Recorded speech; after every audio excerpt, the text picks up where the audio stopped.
Hello everyone, आज हम लोग देखेंगे 27 जून 2023 का करंट अफेयर्स। तो जो भी इस चैनल पे नए हैं सब्सक्राइब कर लें।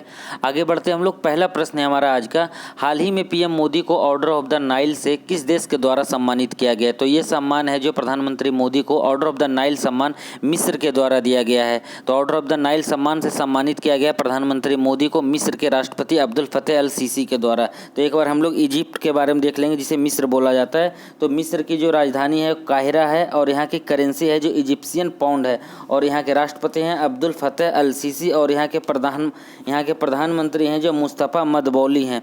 तो मिस्र के राष्ट्रपति कौन है? अब्दुल फतेह अल सीसी और यहाँ के जो प्रधानमंत्री हैं मुस्तफ़ा मदबौली। तो इन्हें ऑर्डर ऑफ द नाइल से सम्मानित किया गया प्रधानमंत्री मोदी को। दूसरा प्रश्न है हमारा, भारत की सबसे बड़ी निजी कोच फैक्ट्री का उद्घाटन किस राज्य में किया गया है? तो भारत की सबसे बड़ी निजी कोच फैक्ट्री का उद्घाटन तेलंगाना के रंगारेड्डी डिस्ट्रिक्ट में किया गया है। भारत की सबसे बड़ी निजी कोच फैक्ट्री जिसका नाम है मेधा रेल कोच फैक्ट्री। तो एक बार हम लोग तेलंगाना के बारे में देख लेंगे। तेलंगाना की राजधानी हैदराबाद है और ये आंध्र प्रदेश से अलग होकर 2 जून 2014 को बना था। यहाँ के मुख्यमंत्री हैं के चंद्रशेखर राव जिन्हें केसीआर भी बोला जाता है। यहाँ के राज्यपाल हैं डॉक्टर तमिलसाई सुंदरराजन। तो आगे बढ़ते हैं। तीसरा प्रश्न है हमारा, इंडस एक्स किन दो देशों के बीच एक रक्षा पहल है? तो इंडस एक्स है जो भारत और अमेरिका के बीच रक्षा संबंधों को बढ़ावा देने के लिए इंडस एक्स पहल की शुरुआत किया गया है। आगे बढ़ते हैं। चौथा प्रश्न है हमारा, इंडियाज फाइनेंस मिनिस्टर नामक एक नई पुस्तक के लेखक कौन है? तो इंडियाज फाइनेंस मिनिस्टर पुस्तक है ये जो लिखा गया है ये पत्रकार ए.के. भट्टाचार्य के द्वारा लिखा गया है। इंडियाज फाइनेंस मिनिस्टर जो कि 1947 से 1977 के बीच में जो जर्नी है फाइनेंस मिनिस्टर को उसके बारे में लिखा गया है ए.के. भट्टाचार्य जी के द्वारा। इस बुक का नाम है इंडियाज फाइनेंस मिनिस्टर। आगे बढ़ते हैं हम लोग। पांचवा प्रश्न है हमारा, ग्लोबल कॉम्पिटिटिवनेस इंडेक्स 2023 में भारत को कौन सा रैंक प्राप्त हुआ है? तो ग्लोबल कॉम्पिटिटिवनेस इंडेक्स 2023 में भारत को 40वां रैंक प्राप्त हुआ है और जो पहले रैंक पे है वो डेनमार्क है। तो ये किसके द्वारा जारी किया जाता है? ग्लोबल कॉम्पिटिटिवनेस इंडेक्स ये IMD के द्वारा जारी किया जाता है, international institute of management and development के द्वारा जारी किया जाता है। भारत की रैंकिंग इस साल 40 है। तो एक बार हम लोग डेनमार्क के बारे में देख लेंगे। डेनमार्क की राजधानी क्या है? डेनमार्क की राजधानी कोपेनहेगन है और ये पूछा जा सकता है कि यहाँ के राष्ट्रपति कौन हैं। तो डेनमार्क के राष्ट्रपति यहाँ पे मार्गरेट द्वितीय हैं जिसे हेड्स ऑफ स्टेट बोला जाता है। यहाँ के प्रधानमंत्री मेट्रे फ्रेडरिक्सन। तो डेनमार्क के जो प्रधानमंत्री मेट्रे फ्रेडरिक्सन हैं और ग्लोबल कॉम्पिटिटिवनेस इंडेक्स में डेनमार्क की रैंक है पहला और भारत का है 40वां। आगे बढ़ते हैं हम लोग।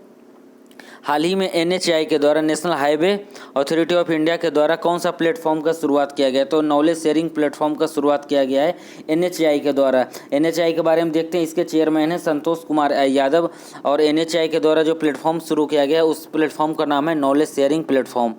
आगे देखते हैं। सातवां प्रश्न है हमारा, ग्लोबल स्टार्टअप इकोसिस्टम रिपोर्ट 2023 में बेंगलुरु को कौन सा स्थान प्राप्त हुआ है?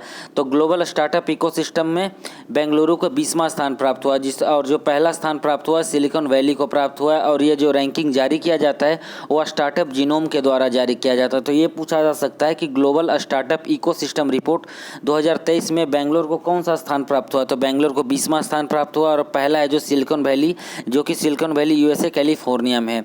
आगे देखते हैं हम लोग। आठवां प्रश्न, असम की पहली अंडर वाटर सुरंग किस नदी के नीचे से गुजर रहा है? तो असम की जो पहली अंडर वाटर सुरंग है जो ब्रह्मपुत्र नदी के बीच से के नीचे से गुजर रही है और ये 2 शहरों को जोड़ेगा, नुमालीगढ़ और गोहपुर को जोड़ेगा। तो असम के बारे में हम लोग देख लेंगे। असम के मुख्यमंत्री हैं हेमंत बिस्वा शर्मा और यहाँ जो असम की राजधानी है उसकी राजधानी दिसपुर है और यहाँ के राज्यपाल हैं गुलाब चंद कटारिया। यहाँ के मुख्यमंत्री हेमंत बिस्वा शर्मा। आगे बढ़ते हम लोग। 9वां प्रश्न है हमारा, 1000 साल पुरानी मूर्तिकला की खोज किस शहर में किया गया है? तो 1000 साल पुरानी मूर्तिकला की खोज तेलंगाना में किया गया है। तेलंगाना की राजधानी हैदराबाद है। यहाँ के मुख्यमंत्री हैं के चंद्रशेखर राव और यहाँ के राज्यपाल हैं डॉक्टर तमिलसाई सुंदरराजन। आगे बढ़ते हैं। 10वां प्रश्न हमारा, हाल ही में मोस्ट प्रीफर्ड वर्क प्लेस का पुरस्कार किस कंपनी को मिला है? तो मोस्ट प्रीफर्ड वर्क प्लेस का पुरस्कार है जो NTPC को मिला है। तो NTPC के बारे में देख लेते हैं। NTPC का जो अभी चेयरमैन है वो गुरदीप सिंह है। NTPC के चेयरमैन कौन है पूछा जा सकता है, गुरदीप सिंह है। और ये NTPC बना कब था? 1975 में बना था। इसका हेडक्वार्टर कहाँ है? दिल्ली में है। NTPC एक महारत्न कंपनी है। भारत में अभी 12 महारत्न कंपनियां हैं और भारत में 13 नवरत्न कंपनी हैं और जो मिनी रत्न है वो 73 हैं। इसमें मिनी रत्न 1 और 2 है। मिनी रत्न 1 में 62 हैं और मिनी रत्न 2 में 11 हैं। तो महारत्न कितने हैं? 12 हैं और नवरत्न कितने हैं? नवरत्न 13 हैं और मिनी रत्न है 73। तो एनटीपीसी एक महारत्न कंपनी है। इसके जो चेयरमैन या एमडी हैं गुरदीप सिंह हैं। तो ये हमारा आज का 27 जून 2023 का करंट अफेयर्स था। तो जो भी इस चैनल पे नए हैं सब्सक्राइब कर लें। Thank you everyone.